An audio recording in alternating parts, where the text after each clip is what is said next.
Welcome to Bigfoot Society. If you have Bigfoot activity to report from the same areas discussed in this episode, please reach out to me directly after this episode. And if you'd like to be on the podcast to discuss a personal Bigfoot encounter, please reach out to me directly at bigfootsociety@gmail.com. Do you wish there was more Bigfoot Society to listen to every week? Well, there is now. If you become a supporting member over at Patreon, you get a special members-only episode every single week on Wednesdays, and sometimes even more episodes. Head on over to patreon.com/the Bigfoot Society. And now let's get on with the show. All right, Bigfoot Society, got the privilege of talking to a listener that contacted me. His name is Chris. He's from Florida. How's it going tonight, Chris? How you doing, Jeremiah? Thank you so much for having me on the show. It's an honor. Thank you, sir. You reached out via email and you've had some really interesting things happen over the years. You grew up in New York City, it sounds like. Yes, sir. And then you moved down to Central Florida in the late 80s. And then I'll let you kind of take over from there. Okay, so I'm originally from New York City. So I come from what they call the concrete jungle. And a little bit of a backstory, because I think a lot of this stuff correlates.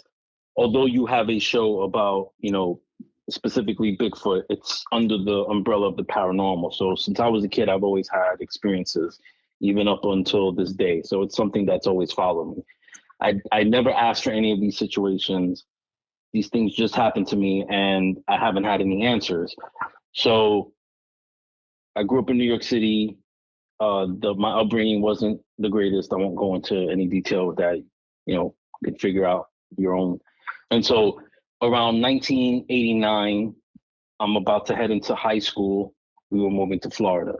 So we weren't really too happy with that. I already had in my mind, my own plans of what I wanted to do with my life, and just being uprooted and moving to this new state. I mean, we had visited Florida before and I never really liked it. So just uprooting to move there, I already had a chip on my shoulder. So the plan was, my mother and my stepfather at the time had this plan to buy land in Ocala, which is also in Central Florida, and to do the whole thing, house, white picket fence, basketball court, blah, blah, blah. We're going to be like this happy family. And they got caught up in the scam. So I remember the day that I had to go into the high school to get my school records and find out that we essentially didn't have a place to live. So my mother and my stepfather had to scramble to find the place, and they found the place and settled on the outskirts of Orlando in this place called Kissimmee, right? And I'm like, what is this Kissimmee place? The name sounds stupid, So again, my brother and I, we're very reluctant to want to move. Ultimately, September-ish, we moved to, we moved to Kissimmee. We didn't fly, we drove. So we had to drive hours from New York with this on my mind. I have to start this new life in this new place I've never been before. Not only that, you have the history of the Deep South. So I'm kind of a little worried and scared of how I'm going to fit into this new, society that I'm moving to. So once we got there and we got to know some of the locals and we made friends, they would tell us, certain things like, okay, first off, Kissimmee at that time, late 80s, 89, wasn't as developed as it is currently. Now you have more stores, small little mall locations, it's kind of growing, but back then it wasn't as developed.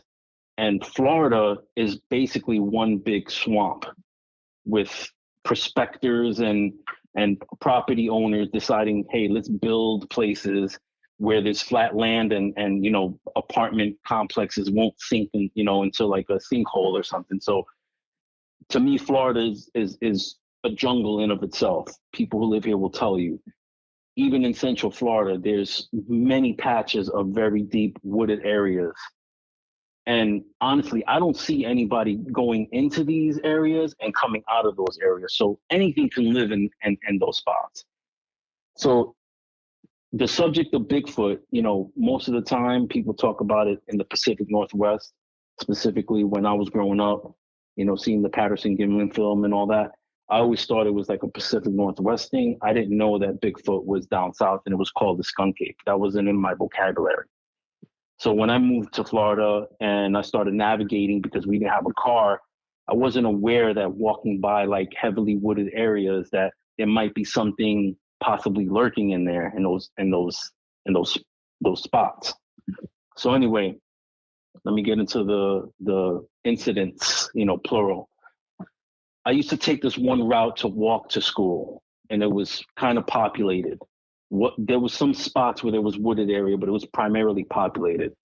The issue that I was having is I was getting to school late, and I was in jeopardy of like having to do, what would they call it? Like when you have to stay after school, like ISS and school suspensions and stuff like that. So I didn't want to get in trouble. So I had to take an alternate route. And I talked to like, again, some of the locals, and they told me there was this shortcut that I could take. So I wound up taking the shortcut, and initially it was fine. The only issue that I had is compared to New York, there wasn't a lot of like sidewalks. So the sidewalk would be like a 5 to like 7 foot like span of like just grass, and then you'd have a two lane like road, okay, one with oncoming and ongoing traffic, and then on the other side of that, same thing, probably like 5 to 7 foot, like length of just like patch of grass, and that would be essentially a sidewalk. And since Florida rains a lot, you're dealing with like mud, and my fear was just like, I want to get to school with dry feet. There was many days I would get to school and my foot would be, my socks would be soaked, and it was just really like annoying. So on top of me, getting uprooted, having to move to this different place, having to walk to school, having to get my sneakers and my feet wet all the time, just wasn't the greatest time. So I want to say about like a week or so after taking the shortcut, I started to hear noises like in this patch of wood. So like how I described it was, you have like this 5 to 7 foot like length or the span of like grass. Then when it would dip down to sort of like this retention sort of area, and it could dip down from anywhere from like 3 feet to maybe a little bit deeper, like 5 feet at the most. Then it would come up to a bank, and then it would be nothing but just like a wall of like trees and shrubbery. And I was told that back in those spots would be like, swampy areas where there would be gators, maybe some wild dogs, every once in a while they said homeless people would, sleep in there or maybe create encampments back there. But for the most part, I was more scared about the gators that they said that sometimes would come out to get the roadkill or get anything that would be walking by and bring it back into this swampy foresty area. So because I was in high school starts the earliest, at least down south. I don't know anywhere else, but I know down south it would start like probably like 7 o'clock in the morning. School would start like 7, maybe 7:30. So I would have to leave like super early, and a lot of times it was still dark outside. So I'm walking through this like moist, wet area with hardly any cars coming and going, and just hope I don't get hit by a car or get, snatched by a gator or something. So I started to notice something pacing me. Now, being from New York, there's not a lot of forests in New York. You have parks, obviously, and you have some areas like apartment complexes that have trees, and they have like parks there as well. But I mean, I know the difference when leaves fall on the ground, like in the fall, and you have people like jogging or running, or you have kids playing, or people walking their pets because there was pets. You have squirrels. I could tell the difference between something running on 2 legs and something running like between something bipedal and a quadruped, right? I could tell the difference between that. I could also tell the difference of the sound of something that's moving lightly as opposed to something that's kind of heavier. So you could tell the difference between how a dog walks through, shrubbery versus a human, so to speak. This was something that was following me the same path I was taking. I could hear the cracks of branches and tree limbs breaking, something stepping on like, the ground, making noises. So it didn't pace me exactly like how, like it wasn't taking the same step as I was taking a step. It was kind of off a little bit, but it was obviously something was following me. I can hear this noise. And it didn't start in the beginning of my route. It was somewhere towards the middle. So it took me about 30 minutes at the most to get from my house through this shortcut to the school. So I want to say about maybe 5 to 10 minutes into my walk is when this would start happening. So at first, my initial thought was obviously some sort of animal, whether it was a dog or a feral cat or, something. Back of my mind, maybe a gator. But to me, like if it was something that wanted to get me, like it knew I was there, it knew I was walking, because I'm splashing through the puddles and through mud most of the time, cursing out loud because I hated, having to do the walk. But it's something that was pacing me. So after a while of like maybe a week of this happening, got to the point where I started to like vocalize and ask if somebody was there, like, hello, are you there? Why are you following me? Because I felt like if it was a person, they would have to answer back. Because why would someone pace me, like let's say a homeless person, pace me and just follow me without making any sort of contact or connection? Like if there was anything negative behind that, it would have already happened. You know what I mean? And this took probably like 2.5 months. This was happening, and it wasn't like every day. This was like maybe every other day. Sometimes it would happen 2 days in a row, but it wasn't every day. Now, when you walk and you have this wall, every once in a while, it would open up into like this sort of trail.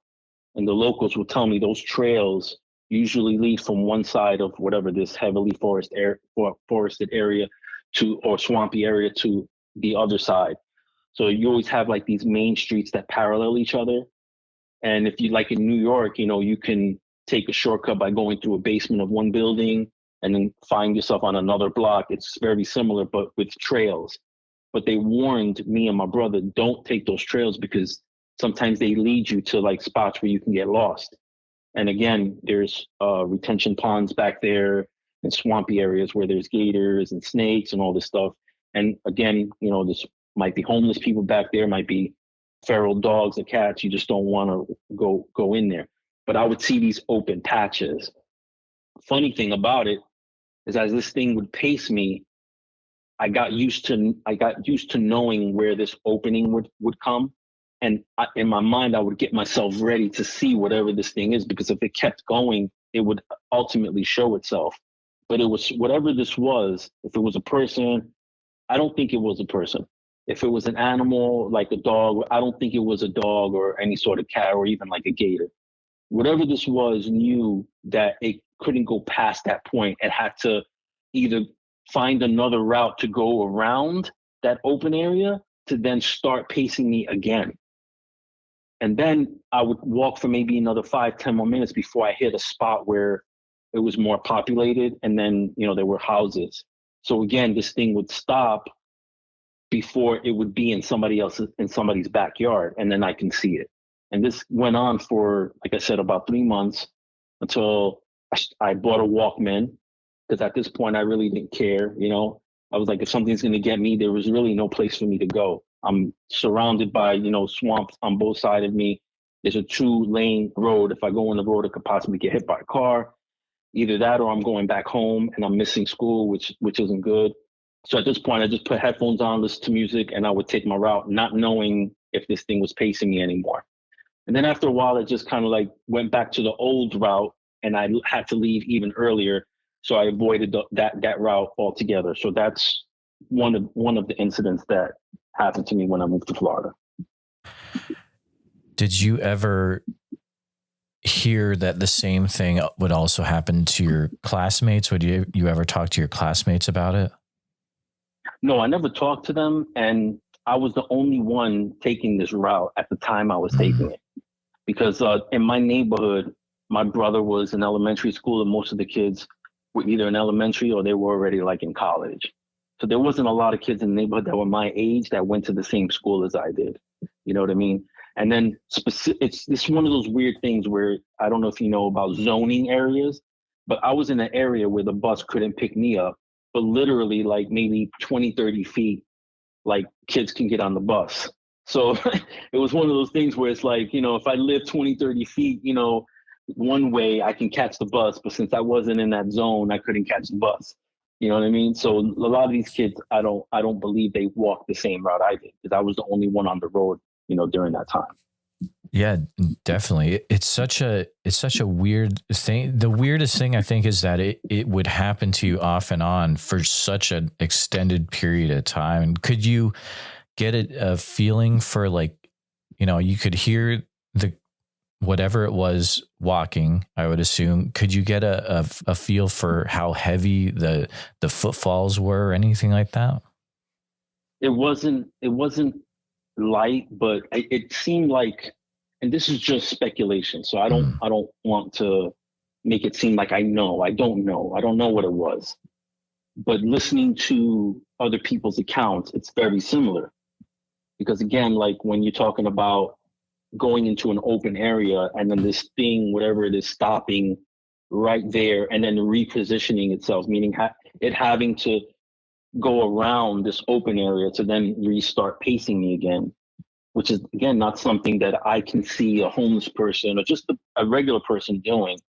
Like, what do they get out of that? Like, what do they get out of watching a high school kid walking to school, like, every day or whatever, And it seemed like every step had intention to not try to give itself away, but I can hear it, It's some creepy stuff. And man, I don't know. How did it stop? Did it just all of a sudden one day you didn't hear it anymore? Or was it when you stopped taking that route altogether? I stopped hearing it when I started using a Walkman, because I was at the point where I just didn't care anymore. Like I felt like if something's going to come and get me, or if I'm going to interact with something, it's going to happen eventually. And there was no place for me to run. I'm about like 6-7 miles from my house. So if I track backwards to then take an alternate route, for sure I'm showing up late. So at that point in my mind, I'm just going to stay home. And so then I'm missing school and it's causing more problems. And then if I run across the street to go to the other side, there's another wall of swamp forest. And I don't know what's in there, The cars are very sparse. Like I'm talking like maybe every 2 or 3 minutes, a car passes by back and forth. I have to walk more towards the foresty side because I'm trying not to get caught by a car hitting a puddle and it's splashing on me, which I learned, the hard way, So like there's a lot going on in my mind while I'm walking to schools, like trying to keep my feet, as dry as possible, and so like this thing is happening to me and I'm trying to understand it like, oh, it's probably a person or it's probably an animal, but it just didn't make sense because it's like ultimately like animals, I don't believe do that. I don't believe that an animal would be curious enough to pace without revealing itself. I mean, unless it was like a deer, but I don't know that there are deer in Kissimmee. Like I've seen deer in Central Florida, but I don't believe that there's deer in Kissimmee. And I know there's bear in Central Florida, but I don't believe there's bear in Kissimmee. So, I don't know, and I don't know. I think, the weird thing is that it was something that for, it was day to day or every other day or whatever, but it's almost like it was stalking you. And that, man, weird vibes from that one, man. Thankfully nothing happened to you, but no, and I'm much appreciative. I want to frame it in the sense of curiosity. Sure. Yeah. Because to me, like stalk, there's an end result always to stalk. And I was an easy target. There was no, I was athletic at the time, but I was more like, I played baseball, I played basketball. That's athletic I was. I wasn't like a wrestler or bodybuilder. So I'm an easy target at that point. If it's a predator or if I'm being stalked, that's the way I saw it. Maybe it was stalking me, and maybe when it was about to maybe do its thing, I decided not to show up anymore, But the way I see it, I saw more. I felt like it was more of a curiosity thing. Like, what is this? It's like 6 a.m. What is this kid doing walking out here? Like that sort of thing. He's interesting. He doesn't look like other Floridians because back then I was into metal, so I had long hair and a Metallica shirt. So probably like, what is this, weird person walking, in my area, my territory. Oh, I love it. So you're like, did you see the newest Stranger Things? So you're like Eddie from Stranger Things. Oh yeah, it was fantastic. Totally, man. Man. Played the Metallica part, of course, man. It was sick. So good, man. And then they threw the Conan sword in there. You can't go wrong, Legit, dude. It's legit. You also had, your email says that you saw something weird. I don't want to give away what it was, but you saw something weird behind a store one time. Yeah. So fast forward like 3 to 4 years later, I've kind of settled somewhat in Florida. I still hate it, but I'm still kind of settled. And I wound up getting this job going towards Disney, okay, in Central Florida. And I think it was one of those things where it's a franchise and people buy into this franchise because it was a store called Goodings, but it was owned by like this family. And it was a two best friends. They bought the franchise and, they had the store. And it was a touristy store because, it was one of those where the cereal was like $8 a box, right? Because they can do that, like people come to, to vacation in a place and the prices go up, So I was working primarily restocking the shelves and stuff like that. Now, the owners, they only really wanted garbage to go out a certain time of the day, which primarily was at nighttime. So we would have to stuff whatever garbage because they didn't want to use up garbage bags. So I worked primarily the day shift, and then there was a crew that came in at night. And so we would have garbage ready for them to throw out at nighttime. So I had been working there for like 6-7 months. I wound up getting one of my friends in there to work with me. And I was pretty good with the owners. I mean, they knew I worked hard, but sometimes they were like over the top strict at times. But anyway, behind the store was like this, I don't know, you call it like a reserve, because it was nothing but, again, forest. And that's the thing, like in Florida, if you're not really paying attention, you don't realize that you you drive by these spots that are populated, but in between these populated spots, there's heavy forest. And if you look on a map, you'll see that they're connected. A lot of these heavily forested, swampy areas are all connected. And just being into the topic of the paranormal, specifically like, cryptids, it doesn't take much for these cryptids to navigate, especially if they've been in the area for so long and they know it like the back of their hand.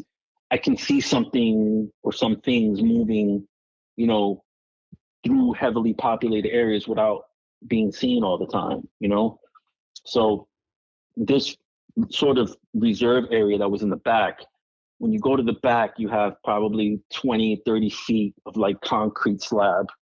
And then you have like this big like garbage bin, this metal garbage bin with 2 plastic tops on it that you can swing open on either side. I don't know if you know what I'm talking about, but sometimes, we had raccoons that would go back there and open up those garbage bins to go in there and dig. So then, you have like the grass would start going in an indentation downward. I want to say it would go down to probably like 3 or 4 feet. And because it was, Florida, it rains a lot. A lot of times it was wet, very like moist back there.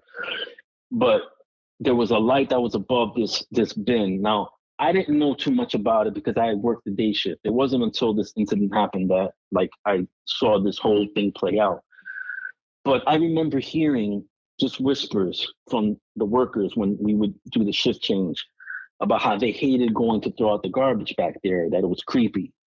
And that also there was a family of raccoons back there, probably like about 10 of them, and that they would hiss at the workers when they went to throw garbage out, because I guess they were interrupting them as these raccoons would go into this bin to take garbage out and rip the bags in there apart looking for food. So one day I get approached by one of the managers and he's like, look, I have a guy that called in. He's like, if you want to make extra money, you can come in and work overtime. And then, he's like, I won't have you close. I'll just have you leave probably like around 7, 8 o'clock at night.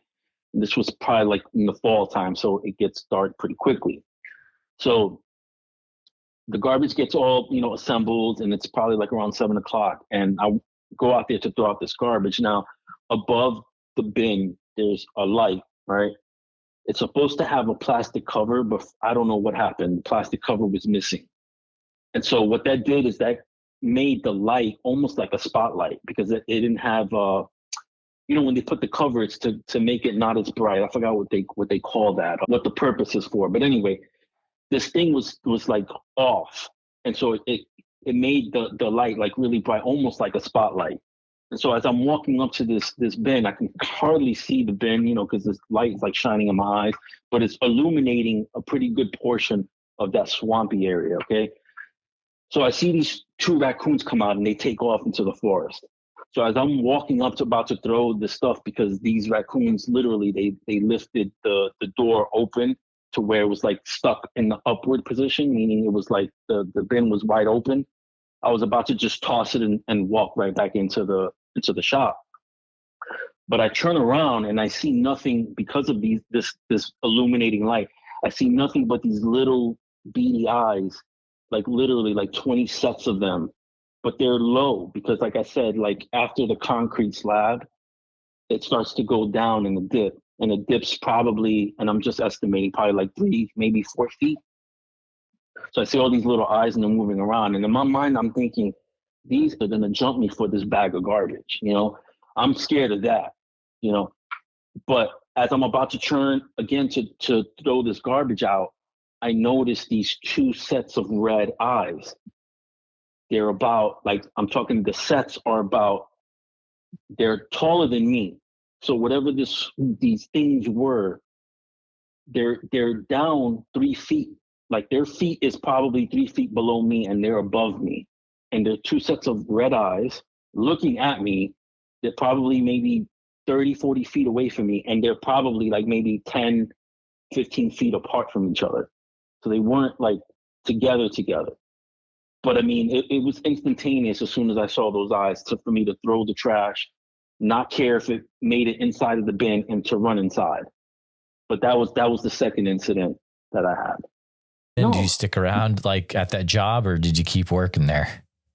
I kept working there for maybe a couple of weeks, and I've been asked this before. Like, did I talk about it with the crew, because they had talked about the whisper thing? I didn't talk to them about that because no. I mean, it literally, it's all about this machismo thing. I'm not gonna go and tell these guys, oh, I saw these eyes back there, and then get made fun of. You know what I mean? So to me, I kept that to myself, but I never worked another night shift. Like, I got asked many times to work night, and I was like, nope, not doing it.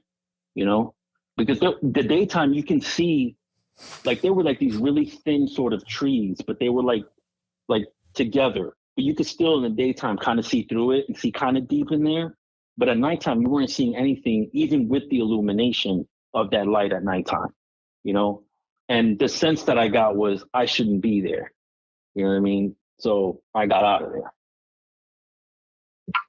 Man, it makes me wonder, because your coworkers would be whispering at times about going back there. I wonder if there was other people that saw that, whatever that thing was. I don't doubt it. I don't doubt that they saw something back there, or they heard something, and I looked up, years later, I looked up, like, could have been an owl, but Florida doesn't have a lot of owls. I don't know anything else that has red eyes, At first I thought, like, are these raccoons climbing in the tree to jump down on top of me? Like, as silly as it sounds, I was kind of thinking, like are there bigger raccoons trying to jump down on me to grab, the bag that I have?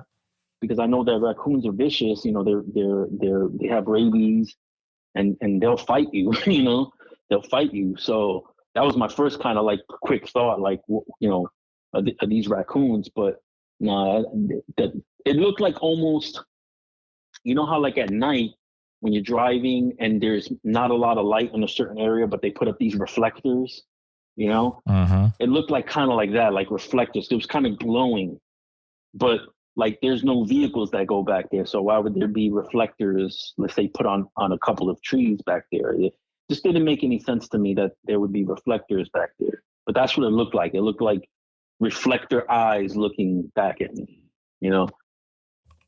So that's some weird stuff, Chris. I don't know what to make of it.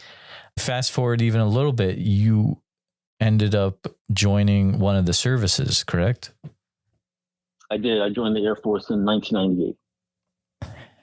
And during that time there, in your email, you said you may have seen some interesting things happen that you can share about. Yeah, I could talk about anything you want to talk about. The stuff that I saw was more, and I'm not going to say it like it's separate, because as you know, paranormal's a big umbrella, and all the other like sort of subgenres like ufology, cryptozoology, NDEs, all that fall under the paranormal umbrella, ghosts, etc.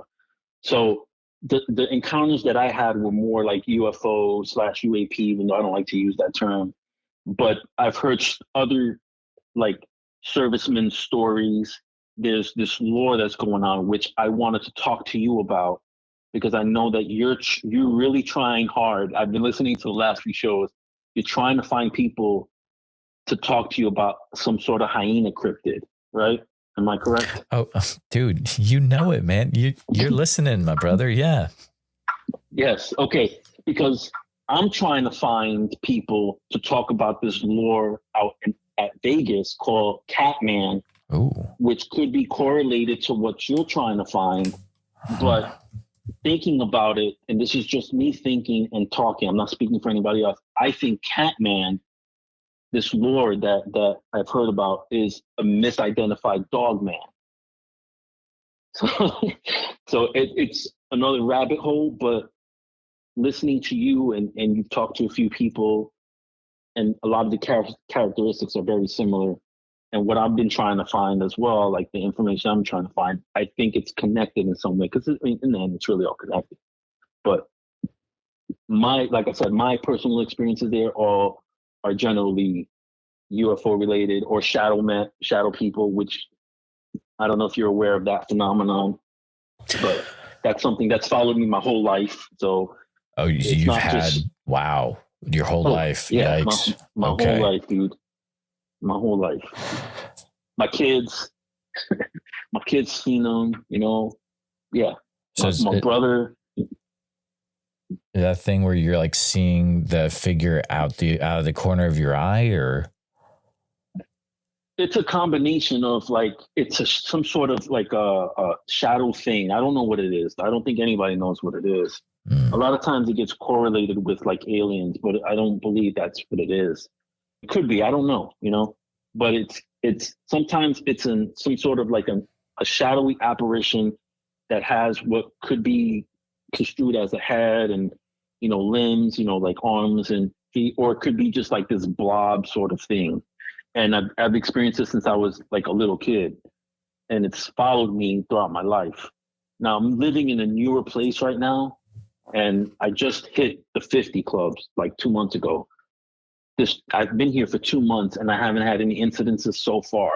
And I'm hoping that that's it. I don't ever have to deal with it again, but it's always like looming around the corner that something might happen. So far, nothing has, but before living in this place, all the way till I was a kid, I've always had these experiences with these, what they call these shadow beings. Even when you're on the base as well? Oh yeah. There was an incident on the base where like, do you want me to kind of get into it a little bit? Do you mind? Because I know this is Bigfoot Society. I don't know. So here's the thing. I say we go for it. Okay, so this is one of many incidents that went on the base. I wasn't involved per se. I was on shift.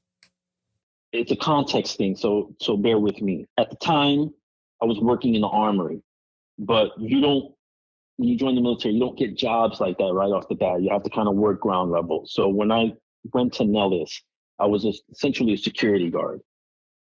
Nellis has pretty much two sort of areas. You have your main base, and you have the spot back then, which doesn't exist anymore. I mean, the structures exist there, but nobody works there anymore. There's a spot called Area 2, right? So Vegas, as you know, or Nevada, as you know, has Area 51. They also have a base there that nobody really talks about called Creech Air Force Base, which used to be called Indian Springs. That has its own, background. But I worked at Area 2, and in Area 2, they housed nuclear weapons at the time. We were probably the second place on this planet that had the most nukes. okay, in the world, Nellis Air Force Base. So I worked at Area 2, and I started as a guard there, what they call a sentry.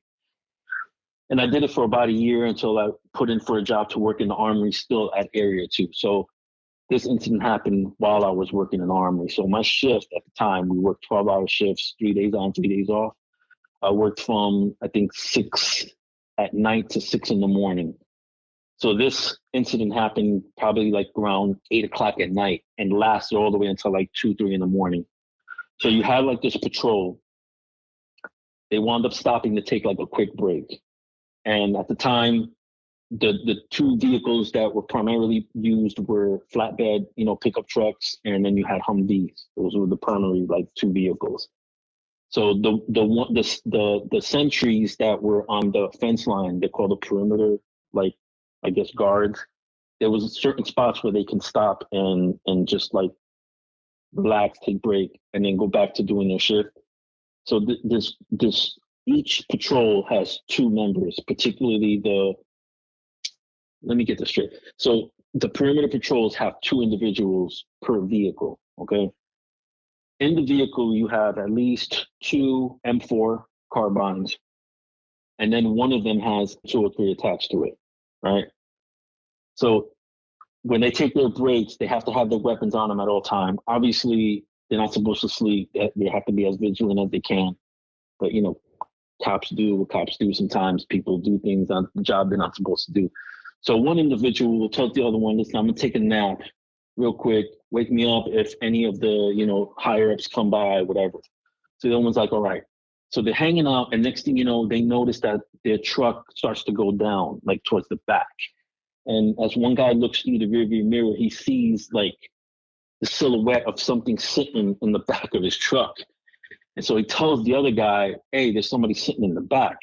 Now, not to go into too much detail, every flight, and a flight is essentially a group of people that handle a shift for a certain time.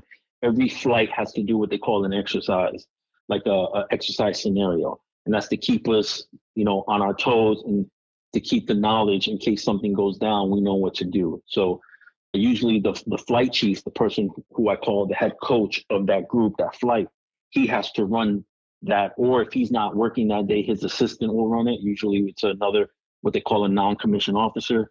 If that assistant can't do it, usually every flight has what they call an officer, which is usually like a lieutenant. He'll run it. So automatically they thought it was like an exercise, and they call it on the radio, hey, is there an exercise going on?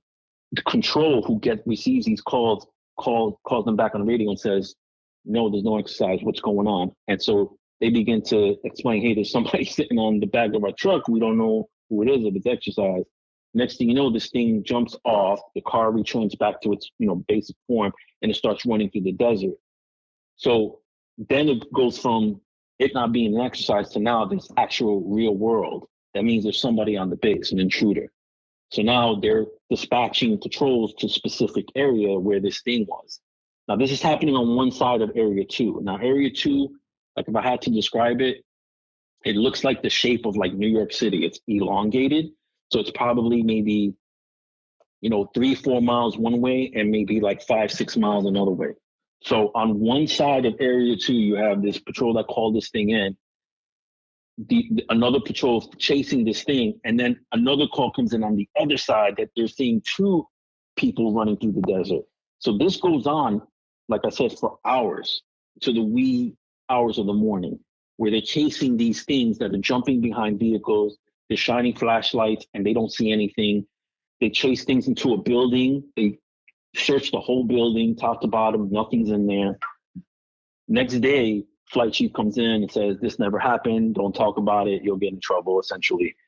And it's not the first time that happened. It happened, I think, like 2 or 3 times at the base. So those type of things happen at like Nellis. Wait, are you going to get in trouble?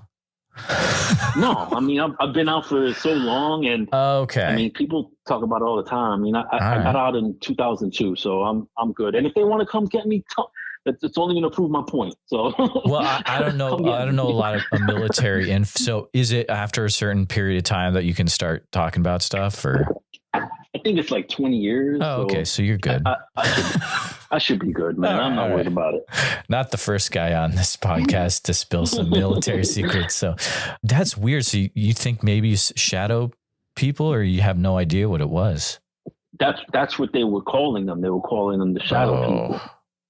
You know, and the description was that they were like 7-8 feet tall. Like, you know, it's funny because the description back then was what you would call like the Hat Man, or what is that thing that creepypasta, very elongated looking character? Well, Hat Man or Slender Man, probably.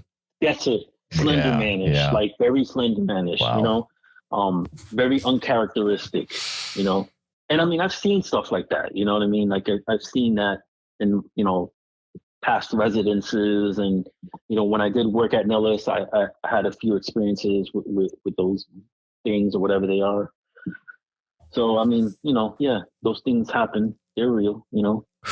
That's so wild. And then the wildest part is this never happened. Don't talk about it. But you mentioned it a little bit, but I want to get into it. So tell me, what is Catman? I'm really curious about I haven't heard of Catman yet. Okay. So I knew about Catman when I first got to Nellis. I didn't hear about Catman until beginning of this year on another podcast towards the end of that show, because they were talking about another topic, and this person decided, oh, let me tell you about this thing. And this person worked in the Vegas area. I don't know where they worked. They were kind of cryptic about where they worked and what type of job they had. I want to say they were working Air National Guard, because they didn't just say straight up military or Air Force. But they could have worked like, you know, DOD maybe out there, Department of Defense. But this person brought up Catman. That's the only other person that I've heard of that brought up Catman when it pertains to Nevada. So when I first got to the base, first off, how I got to the base and everything leading up to how I got to the base is, you know, weird in of itself. That's the story of my life, essentially. Like, the weirdest crap happens to me. I don't know why. And people don't believe me until I explain it to them, and they're like, holy cow, how did that happen? But anyway, I wound up getting to Nevada, and I wound up, you know, getting, you know, Nellis Air Force Base as my duty station. So I didn't realize that I'm in like where Area 51 is. For some reason, it just didn't hit me until I had my first experience like 2 months later, you know, that one experience with the triangular, you know, lights and the pattern. I started to do like research, you know. I had to be careful because obviously they don't want you doing that, specifically if you're in uniform, you know, they don't want you touching any of those topics. But I remember having a conversation with a coworker and him telling me about this thing called Catman. Okay, so what's Catman? Catman is this cryptid that looks like a cat, and it's bipedal, but it can go on all fours, and it's been running around like the Nellis testing range for years. Okay, that was the first like story that I heard, or account that I heard. At first, it sounded stupid. Catman, you know, like Bigfoot. I mean, that's been, you know, people have been talking about it for years, but you can use the term Sasquatch if you don't want to sound stupid, I guess, right? You know, and then, you know, werewolf, like the term dogman didn't exist back then. Nobody was saying dogman, you know? So hearing Catman, it was kind of like a joke to me, even though I was into like paranormal, but it was just kind of stupid. And it wasn't until like it was individual, I'll say his first name, I can't say his last name, but his first name is Toby. He worked at main base in law enforcement. So main base had law enforcement, and they had some security because they had a flight line over there. And then, like I said, Area 2, which was probably like a couple of miles from the main base, was just all security, right? So sometimes they would flip-flop, like meaning they would send people from, you know, Area 2 to main base to fill in spots to work law enforcement and vice versa. So they wound up not sending him to do a couple of jobs. They completely transferred him over, which he was ticked because he wanted to be a cop. And he wanted to get as much, you know, experience being a cop, law enforcement in the military before he went on to be like an actual cop. So they transferred him over, and then, you know, we became friends. And there were times where him and I would be on post together, and we just have like these crazy conversations. So at the time, his wife was working for the National Guard out there. And I believe that they were somewhere, the National Guard station was somewhere between Las Vegas and Pahrump. Maybe Rachel, Nevada. I'm not sure, but somewhere in that realm, they had like their own guard station, and she would have to go out. I don't think once or twice a month and do work. Apparently, her partner told her that his uncle did contract work for Area 51 and had to build this sort of like this huge cage, right, to house something in it. They didn't tell the uncle, too much detail because they leave things out for obvious reasons. They don't want people like contractors that are from the outside to start running their mouth about what they're working on. So it's always like the right hand doesn't know what the left hand's doing. You understand? So they'll only tell a person so much just so they can get the job done, pay them, get them out, And then if they need them again, they'll call them and have them do it again. So he had to build like this sort of like, I call it like almost like an encampment sort of thing, like this cage. I don't know how many miles wide or whatever, but he wound up building it. He was allowed to go into Area 51 into the chow hall in there to eat. The description was that when you get inside the chow hall, all the windows are blacked out because they do like experiments with things and they don't want people seeing anything. But when you're getting your food, you have to be a certain distance away from the person in front of you so that you don't spark conversation. Okay. So apparently he was in line getting his food, and one of the individuals who works there, I don't know if it was like an engineer or something, wound up having a conversation with him. He wasn't supposed to. And he asked him, "Are you the one that built that encampment?" And, he kind of nodded his head because he really wasn't trying to talk.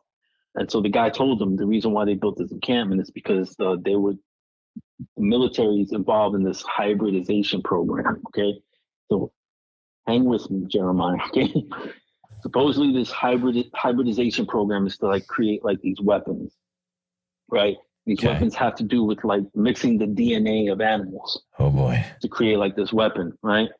So essentially, what do they call them? Chimeras, essentially. Yeah. So they mix these DNA and they mess with these animals to try to create and control them to use them as weapons. And so that was the reason why this guy built this sort of cage or this encampment, because they wanted to throw this thing that they created in there, throw animals in there to see its hunting patterns and see how they can possibly control it.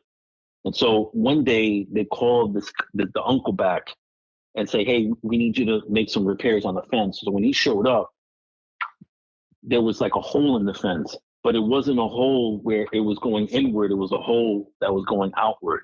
So something busted out of it. So they asked him to fix that up. So supposedly there's a creature or creatures that are running around, the Nellis testing range that have like this look of like a cat. But like I said, I believe that it could be something that's connected to this hyena cryptid you've been wanting to know about, or it could be a misidentified dog man. So let me make another connection, if you don't mind. Have you heard of Kenny Veach? I think that's what his name is. Have you heard of that? The story No, of this is Veach? all great because it's all new stuff for me. So go right ahead. Okay, so when you get a chance to look that up, this individual, I think his name is Kenny Veach. He's a hiker, lived in Nevada, and he would hike all over like the trails and the mountains all over Nevada. So one day he's goes into this area he's never really been before, and he finds like this cave that's kind of shaped like an M, and it really got his attention. So he started walking towards it, and for whatever reason he stopped, and he felt like this pressure on like his chest, and he didn't know what it was, and it kind of scared him. So he wound up leaving. He had his own YouTube channel at the time, and it still exists if I'm not mistaken. You probably can see these videos yourself. But he starts talking about this M cave and the situation that had happened. Because you have trolls all over the internet, there was trolls that were hitting him up and like, oh, they were calling him a liar and blah, blah, blah. So he said, all right, I'm going to go with a camera this time, and I'm going to show you this M cave. So he wound up going on this trip, and he disappeared. Nobody knows where he went. And there's been people that have been trying to follow his tracks to see if they could find this M cave. And I believe a couple of people maybe have found the M cave, but they haven't gone in there. Now, listening to other podcasts and all that stuff, people have tried to break things down. And some people say that the reason why he had that feeling on his chest because it was possibly infrasound from some sort of creature, cryptid. Also, in some of his videos that he's done where he wasn't looking for the MK, but he was just out there just looking around, and he found other caves. Some people say that they can see like eye shine coming out of some of those caves. But that would be something that you would have to probably look into a little bit more, because I mean, it could be just, pareidolia, it looks like eyes, but it's not really. It's maybe a reflection off of a rock or something. But Kenny Veach, yeah, he's kind of somewhat connected to that, And then if you look on the map of like Vegas and you put a dot where Nellis Air Force Base is, and then you put a dot at this other Air Force Base, which again, I told you not a lot of people talk about. It's called Creech Air Force Base, Creech. And they used to call it Indian Springs. And then you put a dot where this is called Snake Mountain. This is around the area where Kenny Veach disappeared. It forms a triangle. Okay. Probably nothing. I mean, you could probably make a triangle out of anything if you put dots in certain spots, but I'm just saying, like, they're all connected. People don't realize that, like, the Nellis testing range is huge. To me, in my opinion, this is my words, I feel like the military pretty much owns, like, Nevada. I think the Nellis testing range is, like, all of Nevada, okay?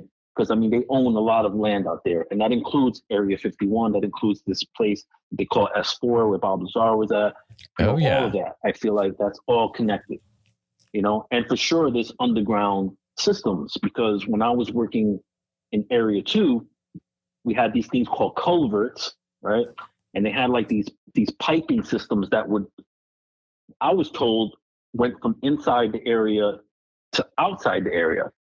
But no, they didn't just go outside the area. They went underground. They were facing downward, going down into the ground. So why would they have these tunnels that go into the ground if they don't have an underground system already? You know what I mean?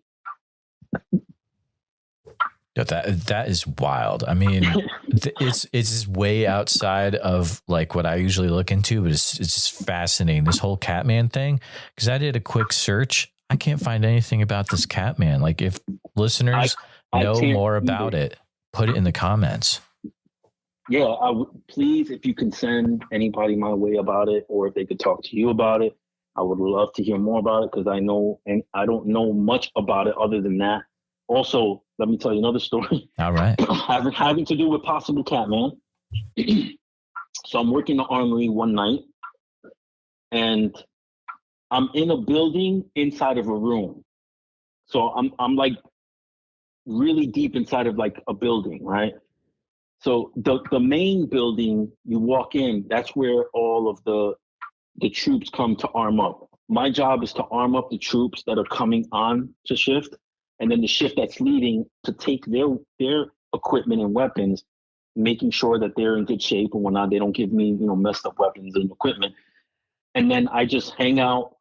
I do work inside of the armory, whether it's like counting ammo or cleaning weapons or anything along those lines. But one night I'm in there, I have the radio on, and I hear like commotion in the main room where people arm up. I'm hearing yelling and screaming. So I open up like the gate, because we have like a gate you have to open up where we receive the weapon, blah, blah, blah.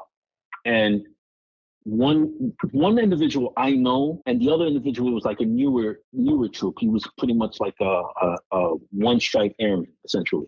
He's sitting on the chair. He looks white as a ghost. He has his head down. And the other person that I know is telling the other person, did that really happen? Blah, blah, blah. So I'm asking them, like, what's going on? And I thought it was like an exercise, that they were doing exercise. And they were trying to involve me, because I know that the flight chief sometimes likes to involve everybody. But before he involves the armory, he has to call the army and let them know. He can't just do an exercise and involve the armory, because we have our own protocols, right? So I'm thinking, is this an exercise? How come I wasn't called? Blah, blah, blah. And these guys are like, no, there's not an exercise. And then I noticed the two guys that are sitting in there, they're not supposed to be inside of the Area 2. They're supposed to be the outside perimeter patrol. It's called Oscar Patrol. So for some reason, they came inside. And I'm wondering what they're doing inside. That means there's nobody outside, guarding. they came in because they were on one of these bluffs that overlook the backside of Area 2. And as they were about to back out to leave, they heard this roar, or what they call a scream roar. That's what they described it, that shook the Humvee that they were in. And they almost drove off the side of the cliff, which would have killed them. But they wound up getting out of there. And then the airman decided, I'm going home for the night. I don't feel well. And then the other one said he wanted to switch his post, and he wound up having to switch his post. So that's a possible Catman or some sort of cryptid thing that happened, but I'm not sure. Dude, all bets are off after hearing about potential chimera Catman. I mean, who knows what kind of creature that could have been, but if it's enough to shake a Humvee, my goodness. Yeah, because I mean, these cryptids you hear, like even with like Sasquatch, their vocals project so strongly that they shake things, shake windows and stuff like that. So who knows what this was? And there are Bigfoot out in Vegas. I mean, in Nevada, not in Vegas, like gambling or anything, but I'm just saying, like, there's people that have said out in the Sierra Nevadas and all that they see, Bigfoots out there. So absolutely. I mean, who knows? Who knows, Jeremiah? Who knows? Let me tell you one more experience, because I don't want to like. This is something that happened again while I was in Florida, but it didn't happen to me. It happened to a friend of mine. Okay, at the time, go right ahead. At the time, okay. This is like really quick, okay. So this individual that I used to hang out with is not into the paranormal at all. Like he knows I'm into the paranormal, but he's not into it. He never talks about it. I would bring up, hey, did you see this you should see this documentary. This documentary is cool. He's not into any of that stuff. This happened like around 2012, okay? So at the time, he was working for a pharmaceutical company in this sort of industrial like area. But again, in Florida, you have areas of work, areas of swamp, areas where people live, swamp area. It's all mixed in and they're all connected. So he would go to the back very frequently to smoke, because he was a smoker. And in the back, there was probably like a gate which separated the swamp from the job. And he said there was like this really huge retention pond. And every time he would go back there, he would see like the gators swimming and chasing after each other, So one day he said he went back there, and he called me right after this happened. But he said he went back there and something told him to look in the specific area. And it was high like shrubbery or brush that was probably like 6 or 7 feet tall. And there was this one tree. And next thing you know, something steps out of the tree. And he said all he could see was like a shoulder, a chest, and part of like maybe abs. And it stood there literally for like 5-6 seconds and then went right back in. And he totally like lost his, he lost his mind. Calls me up. I can't understand what he's saying. He's like yelling. He's saying, am I crazy? He's saying all these weird things. And then he finally explained it to me, like what it was. And I was like, was it a horse? And he's like, why would a horse be in the swamp? I asked him if it was a bear. He said, the shoulder of this thing was manly. He said it was like a man's, like a ripped man's shoulder. He said it was like you could see the biceps of it. He said you couldn't see the hand because there was like shrubbery covering it kind of, but he said that it was a part of a chest. He was like, whatever this was like a Hulk. He explained it, like a brown Hulk, like a cinnamon brown Hulk. That is so strange. This is in Central Florida. But I've talked to people, like I've talked to David Sidoti. I don't know if you're aware of David Sidoti. No. He's a researcher out here in Florida. Stacy Brown Jr. Oh, yeah. I talked to him. Okay. And he confirms for sure in Central Florida, there's tons of like little pockets, little groups of skunk ape out here in Central Florida. Not just in the Everglades or let's say like in Ocala National Park where there's been sightings, but in Kissimmee, there's a history of skunk apes in Kissimmee going way back to like the early 1900s, So they're out here. It's just people would probably have seen them and they just don't report them because they think that people aren't going to believe them and things like that, Well, if anyone would know, it'd be Stacy Brown Jr. for sure. He's got his eyes everywhere down there. That guy he's a wild dude. Chris, can I? He's awesome. Can I ask you one more question? Just because I've been looking at this thing in your email that you put in, and I can't let you go if you can at least talk a few minutes about it. You said that you have a feeling that you may have seen a werewolf about 6 months ago. Yeah, about 6-7 months ago, man.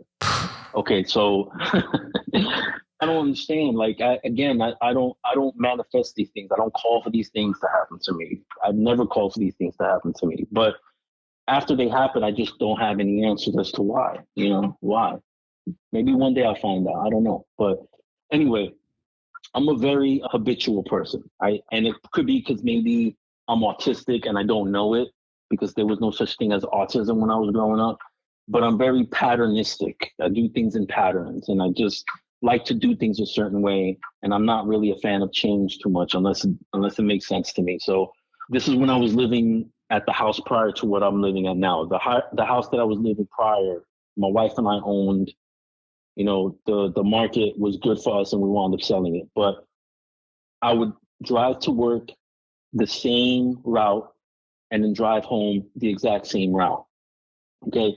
So if anybody wants to look up on a map, this area, I'm telling you, there's something in this area in East Orlando near UCF, you know, University of Central Florida. There's a lot of like patches of swamplands in there, particularly in this area where it's called J. Blanchard Park area off of Rouse Road. Okay. So I lived off of Rouse Road, but probably about 3-4 miles from the park. And I would take Rouse Road all the time, hit this boulevard called University Boulevard. That boulevard, if you go one way, it runs right into UCF. And if you go the opposite ways, that's where I would go to work. J. Blanchard Park itself is a park mixed with a swamp. Like literally, you can be jogging and then you have a retention pond right next to where you're jogging and gators just right there hanging out. No problem, right? From what I know, there hasn't been any incident of anybody getting injured. We have people literally picnicking right on the edge of that retention pond with gators like right there. No problems, right? Across from that retention pond is heavily swamped. And that runs all the way from Rouse Road, the backside, all the way to this other part called Dean. And then it runs diagonally across towards University Boulevard. Then there's like this little bridge area where water goes like underneath. I don't know if it's like some sort of creek, and it continues on. So there's nothing but mass swampy area there. So, and there's these little side streets on Rouse Road. Now I just took the main roads. I took Rouse, University, bang a left to go to work. On my way back, I hit University, bang a right on Rouse, go straight towards my house. For about a week, they were doing work on University Boulevard on the road. And so they were cordon off certain lanes, and that would cause like heavy traffic. So after about a week of this, I kind of got tired and I really just wanted to go home. And I decided, oh, there's a street coming up that I can kind of cut across and then take another side road, you know, as a shortcut to get home.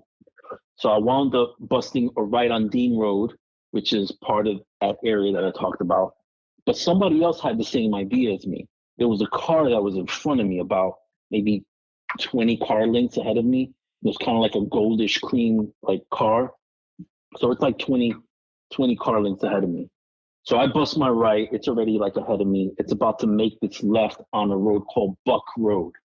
Now, anybody can do this if they want to. They can look up J. Blanchard Park, Central Florida, and look it up on a map, like aerial view, and you'll see that there's so much swampy lands there. Anything could be in there, anything.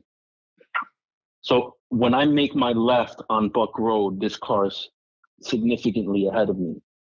So I'm starting to somewhat catch up to it. We're about like halfway between Buck Road and that shortcut to hit Rouse Road, right? Because I'm taking a shortcut, right? I'm about to make my right on not about to, but I would be making a right on Rouse Road to then head home.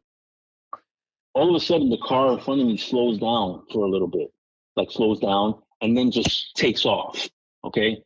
Now, that's not the first time I've ever seen something like that, because people tend to use their phones a lot when they're driving. and they don't realize that they're slowing down or maybe that they're speeding up. So in my mind, I'm thinking this car slowed down because maybe they were doing something with the phone and they realized they had to take off and go somewhere or whatever. But it slowed down and then it just took off. So as I'm approaching the same area that this car was at, again, it's like a wall of like nothing but, swampland, trees, shrubbery. And then it opens up and you can see somewhat of a field. And as I'm driving, and Jeremiah, this is like literally a 7-second incident, but a lot happened in the 7 seconds. As I'm driving and I look over, don't know why I looked over, but I looked over, there's a little bit of an open field. There's something standing there. So all I notice is pointy ears, mouth open with fangs. I notice somewhat of a torso. I notice 2 legs, not 4, but 2. So whatever this is standing on 2 legs, okay? And it's cinnamon colored. Okay? So in my head, I'm thinking, stump? No. Is this somebody playing a joke, like in some sort of costume? No. Because, mind you, I'm in a vehicle and I drive a Nissan and it's not high off the ground. So this was above the car because I had to look up at it. This was above the car. And it's probably about 20 feet away from me, into this like field. Okay? And even in that 7 seconds, I noticed slight movement, and I attribute that to it breathing, like breathing in and out, like the slight movement of it. And then, I came to my senses because I'm realizing there was a car that was ahead of me, and I don't know where that car is right now. So if I rear end this car, then I'm stuck, and this car's stuck with whatever that is. So I had to like snap out of it and then realize, okay, the car's significantly ahead of me, and it's already made its turn on routes like I was gonna make my turn, and then I just kind of just took off. I wasn't scared because I'm in a car going forward at like 40 miles an hour, and the feeling I got is the first car saw it. It got surprised because it got seen by this car.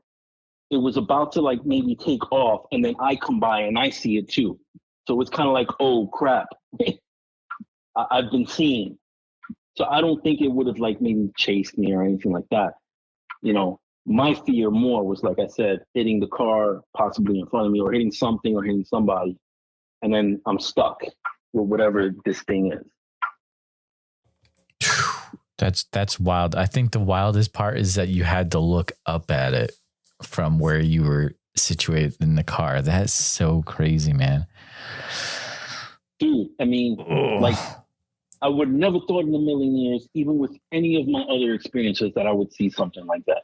Because even though I've heard like accounts from this show and other shows, and I do believe that there's something out there, I never thought in a million years that I would see it in the daytime, nonetheless, because this is like 5:20 p.m. and the sun is still out. So this thing was out in the daytime. You know what I mean? Man, that's crazy. So open mouth, teeth, all that jazz. Yes. Man. Yeah. Say the name of the park again, please. Jay Blanchard. So that's JayBlanchard. Jay Blanchard Park. Awesome. Look it up, and off of Rouse Road, ROUSE ROAD, Rouse Road in Central Florida. All right. And look on a map, and you'll see that area. There is something definitely out there. But this is you drive through Florida, and I would imagine it's the same thing. Like if you drive through like Pennsylvania, if you're from Pennsylvania, you probably don't notice these things because you're thinking about everyday life, whatever. But just how much terrain is out there where you don't see people coming in and out of there. So I feel like in Pennsylvania or somewhere like the Pacific Northwest, let's say, like a person can drive off the side of the road and just go hiking, those type of places. You can't do that in Florida. You can't walk into like some sort of marshy, swampy area because, you're not just worried about maybe like big cats or bear. You're worried about gators and snakes and possibly falling into a retention pond and drowning. You don't have that in like Cali or in Pennsylvania. Like I'm pretty sure you have lakes and creeks there, but it's not, I don't think it's at a point where you walk and you take the wrong step and next thing you know, you're in water. And if you did fall in water in Pennsylvania, there's not what's going to eat you. You know what I mean? Absolutely. Like nothing's going to eat you in Cali or any of these places. In Florida, you got gators. They'll eat you. You know what I'm saying? Like, right. They'll get you. You know what I'm saying? Chris, an incredible chat. Thank you so much for coming on. And man, I think we've talked about things that have never been talked about on this podcast before. And listeners, if you know anything about Catman from Nellis Testing Range, please reach out, bigfootsociety@gmail.com, or you can put it in the comments on the video. Any stuff from this episode that you know stuff about, let's put some comments on the video and let's get some conversation going. But Chris, this has been a super fun time. Thank you so much for coming on, man. Yeah, this was awesome. And I honestly, I appreciate it. You're doing a great job with your show. I think it's awesome. Don't change. Thank you, Chris. I appreciate that. You have a great night, man. All right, my man. Peace. Here at Bigfoot Society, our goal is to provide a platform for those that have encountered Bigfoot to share their encounter in a safe and respected environment. But we need to hear your story. If you've experienced something that you just can't explain, please send me an email at bigfootsociety@gmail.com. Then we can start the conversation. And I know a lot of you have not shared your encounter at all. It's been 20 years, and it's time that you get this off your chest, and then you can get some well-deserved rest, because I know you haven't been sleeping. I understand what you're going through, and I appreciate every one of you listening. Bigfoot Society podcast, hosted by our captain, Jeremiah Byron, where it's all Bigfoot all the time. Have you ever had the urge to do more, to be more? Now you can by joining Bigfoot Society on the Patreon. Get ad-free episodes and even member-only episodes. Take part in movie night and even live video chats. Interact behind the scenes with Jeremiah and other Patreon members like me, Slaya. The powerful podcast goes on, and you may contribute a verse in our Patreon community. Carpe diem. Seize the day, Bigfooters, and make your lives extraordinary. Please take a minute to help out the show by subscribing on YouTube, making sure you hit the bell so you don't miss any notifications, and share the episode on YouTube with a friend. Also, if you're listening to us on a podcast, thank you so much. Make sure that you're subscribed, share the show with a friend. Really, it's all about sharing the show wherever you can. If you've had a Bigfoot encounter related to the following or know someone who has, please reach out to me at bigfootsociety@gmail.com or pass on my email. Here's the list. If you've had any encounters in Oregon, which I'm sure there's probably a few of you out there, please feel free to reach out immediately. You can use email bigfootsociety@gmail.com. A special thank you to all the Bigfoot Society Patreon and YouTube channel members. It's your support that helps keep the show going, and I extremely appreciate it. If you want to join in the fun, you can join over at patreon.com/the Bigfoot Society. I'll see you there. And again, thanks for listening.